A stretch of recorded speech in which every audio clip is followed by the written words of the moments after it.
Does anyone really know what time it is?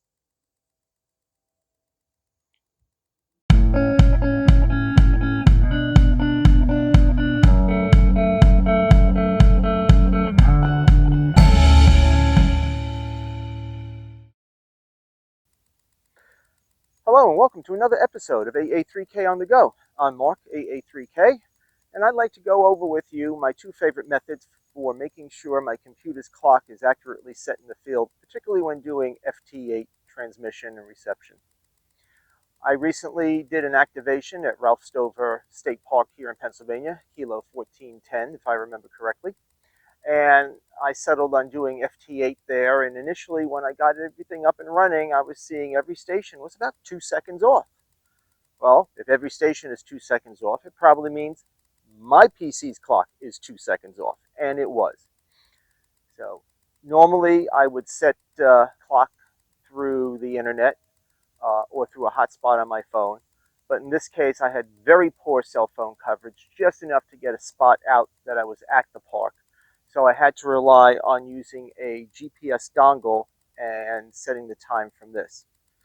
So join me and I'll run through how I set the clock both through a cell phone and through a GPS dongle. The methods are slightly different. You could use the same method or the same software for both, but I prefer two different sets of software for doing so. All right, here we are in my quasi-outdoor ham shack with a lot of natural light, and you can see the streaks coming in through the skylight on the wall and back of me. It's either overexposed myself or not. I'm going to show you the method I use to make sure the PC's clock is accurately set, and I use it on all of my computers. And I'm going to show you the alternate method I use when I'm in the field and do not have any means of internet access. Here we go. My favorite software for updating and keeping a PC's clock accurate to a time server is Dimension 4 software by Thinking Man Software. It is free, readily downloadable on the web, and I will leave a link to this software in the description, but you can also see in the help screen www.thinkman.com. I have this software set up so that it automatically loads at startup. It starts minimized, so it's just down in your tray. You can even hide it when it's in the tray and display an icon in the system tray instead. And it contains a list of different NTP, Network Time Protocol servers, and it will automatically cycle between them, finding access to those that are available, and if they are not available, it will automatically shift over to the next one in the list. Pretty much I have not changed the configuration of this software since I installed it. It will tell you how much it's changed the PC clock. In this case, the last time it was plus 297 milliseconds. It will go to sleep for, I have it currently to do so every 30 minutes once it's synchronized, and you can get a history of it. If you do want to make changes, you do have to hit the settings box. The software will ask for permission because it is going in and directly updating your PC's clock. So you do have to answer yes to do that. And you can go through the list, editing the list, adding servers to the list if you so desire, remove servers from the list. I have not changed any of them. As I said, I do have load Dimension 4 at startup. Once loaded, wait until the computer is online before it tries to synchronize. And I just let it keep running every 30 minutes syncing. And again, you can change that. I've never had a need to change that amount of time between syncs. I can get some additional information, help and such, but pretty much this has just been load and go software. And no problems running WSJT at home or in the field when I have access to either directly to the internet or through a hotspot on my phone, giving my computer, again, access to the internet. Installing the GPS dongle is as easy as taking it, plugging it into an available USB slot on your computer, waiting for it to be recognized by Windows, and then in Device Manager, finding out what COM port it is, In this case, it is COM3. They unfortunately do tend to change and shift around, and I've never fully understand the rationale why. And if you have COM ports that are declared as present but not actually connected, you can go within Device Manager, hit Show Hidden Devices, find the ones that are grayed out, such as this COM7 here, and literally select them, right-click, and uninstall the device. That does not uninstall the driver. Or you can just hit the delete key and it will remove that one. Now with the dongle, with its blinking green light once a second, indicating that it does have a GPS lock, we can fire up. Shifting to my outdoor studio, you may be able to hear the cicadas going crazy in the background, though it is not a very hot day. When I am using the GPS dongle, my preferred software is BKT TimeSync by Italy Zulu 2 Bravo Kilo Tango.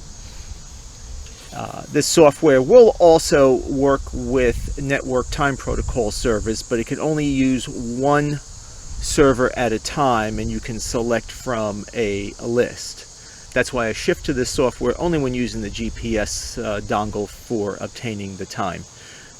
You just have to find out what COM port the GPS has been loaded as. That unfortunately does change sometimes with Windows. For these GPS GLONASS U-Blocks GPS dongles, they run at 9600 baud, 8 bits of data, 1 stop bit, no parity.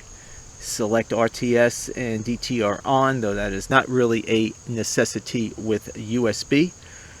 It is the NMEA protocol.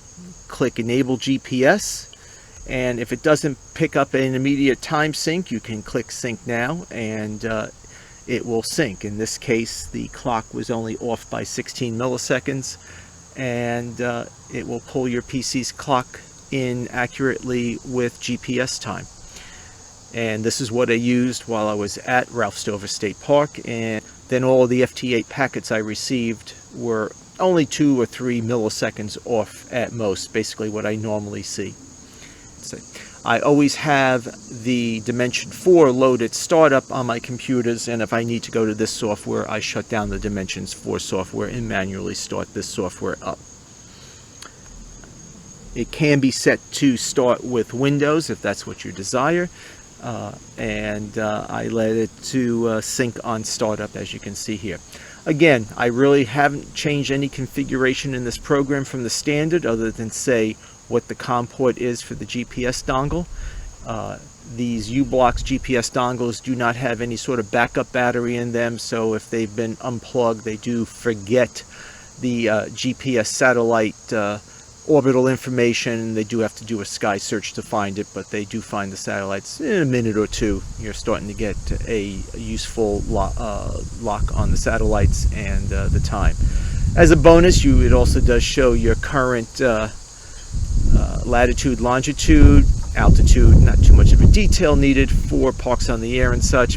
Could be handy for summits on the air, but you also do get your Maidenhead grid locator. In this case, I am home, so it's Fox Nancy 20 Mike Echo.